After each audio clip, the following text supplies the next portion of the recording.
I'm going to read you Rosie Revere, Engineer. This is by Andrea Betty and illustrated by David Roberts.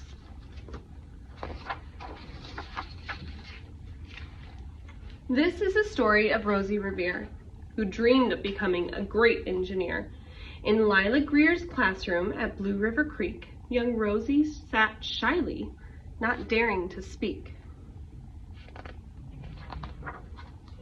But then, when no one saw her, she peeked in the trash for treasures to add to her engineer stash.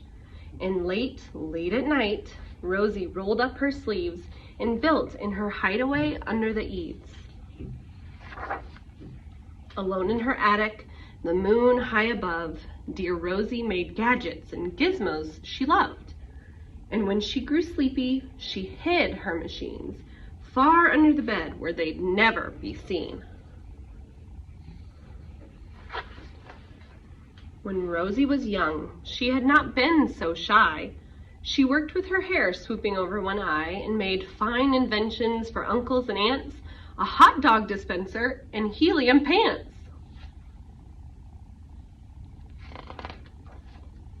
The uncle she loved most was zookeeper Fred.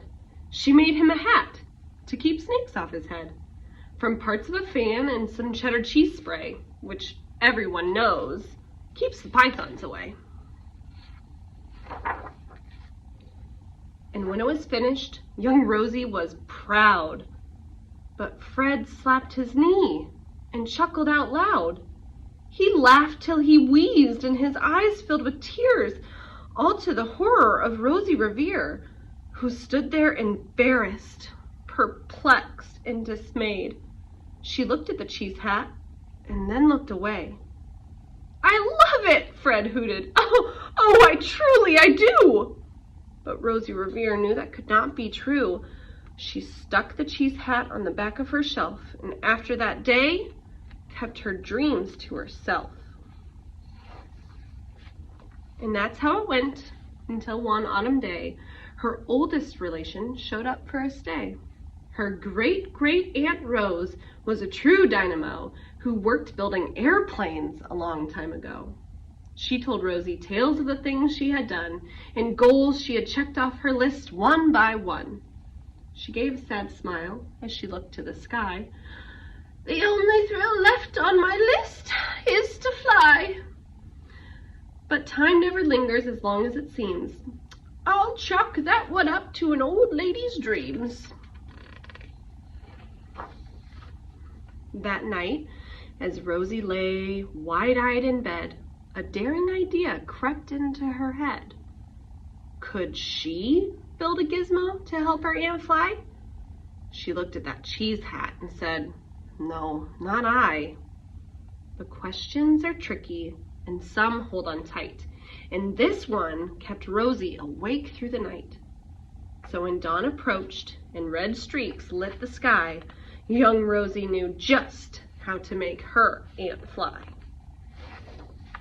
She worked and she worked till the day was half gone, then hauled her cheese copter out onto the lawn to give her invention a test just to see the ridiculous flop it might turn out to be.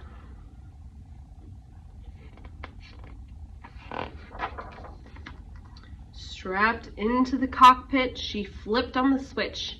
The Hello Cheese copter sputtered and twitched. It floated a moment and whirled round and round, then froze for a heartbeat and crashed to the ground. Then Rosie heard laughter and turned around to see the old woman laughing and slapping her knee.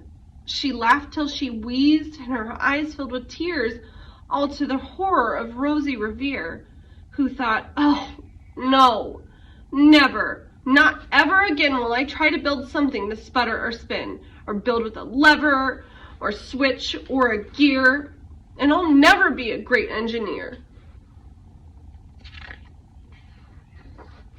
She turned round to leave, but then Great-Great-Aunt Rose grabbed hold of young Rosie and pulled her in close, and hugged her and kissed her and started to cry.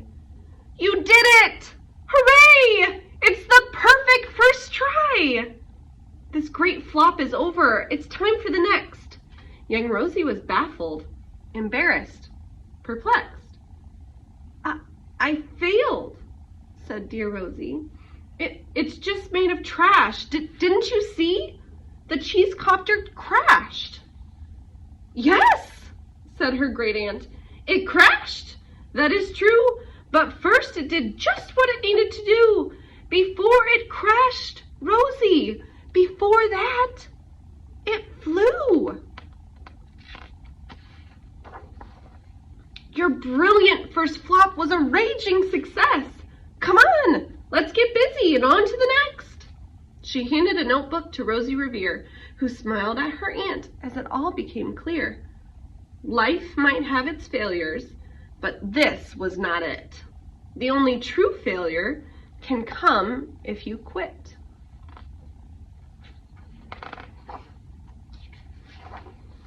They worked till the sun sneaked away to its bed.